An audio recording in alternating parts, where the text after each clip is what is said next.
পয়লা বৈশাখে কম বেশি সবাই শপিং করেছে, বাট আমরা কিন্তু কোনো শপিং করিনি। আজকে আমরা শপিং করলাম। বাবার বাড়িতে এসেছি আর মাঠে যাব না, এটা তো কখনোই সম্ভব নয়। তাই বোনেদের নিয়ে চলে গেলাম মাঠে গিয়ে দেখি সেখানটায় কাছের একটা স্কুলে ছোট ছোট বাচ্চাদের হচ্ছিল প্রোগ্রাম। সেদিকে সন্ধে হয়ে আসছিল, তাই আমরা চেঞ্জ না করে ওই অবস্থাতেই চলে গেছিলাম প্রোগ্রামটা একটু দেখতে। সেখান থেকে প্রোগ্রাম দেখে এসে আবার রেডি হয়ে বেরিয়ে পড়লাম বাজারে। আমি একা যাইনি, মা, বোন আর জেঠিমাও গেছিল। বাজারে খেলাম সবাই মিলে লস্যি।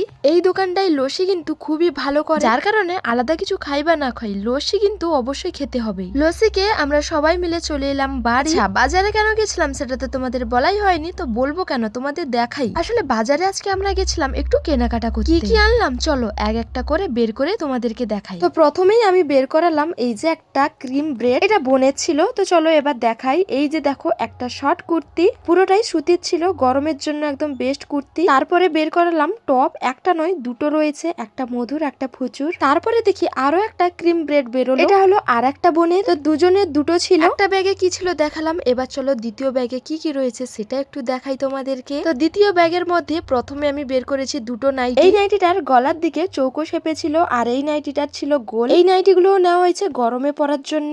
তারপরে আমি বের করালাম এই যে দেখতে পাচ্ছ একটা সুন্দর শাড়ি। দাঁড়াও শাড়িটা একটু তোমাদেরকে খুলে দেখাই। শাড়িটা কিন্তু আমার খুবই পছন্দ হয়েছে, হালকা ছিল আর খুবই সফট ছিল। তারপরে আমি আরো একটা সুন্দর শাড়ি বের করালাম। এটা এমনি পরার থেকে কোথাও মন্দিরে পুজো দিতে গেলে পরলে ভালোই হবে। আমার সামনে কিন্তু অনেকেই ছিল, তাদের সাথেও কথা বলছিলাম, সাথে তোমাদেরকেও জিনিসগুলো দেখাচ্ছিলাম। তো যাই হোক, এই যে আমি শাড়িটা বের করেছি এটা কিন্তু একটা ভাইরাল শাড়ি। এখন আমি এই শাড়িটার নামটাই ভুলে গেছি, কিন্তু শাড়িটা দেখেই তোমরা বুঝতে পারছো এখন এই ধরনের শাড়িগুলো খুব ট্রেন্ডিং এ রয়েছে। আমি তো শাড়িটা বের করেই গায়ে দিয়ে আয়নায় একটু দেখছিলাম আমাকে কেমন লাগছে এই শাড়িতে। আর এর মধ্যে একটা সুন্দর ব্লাউজ পিসও রয়েছে। শাড়িগুলোর মধ্যে কোন শাড়িটা তোমাদের পছন্দ হয়েছে একটু কমেন্ট করে জানিও। টাটা।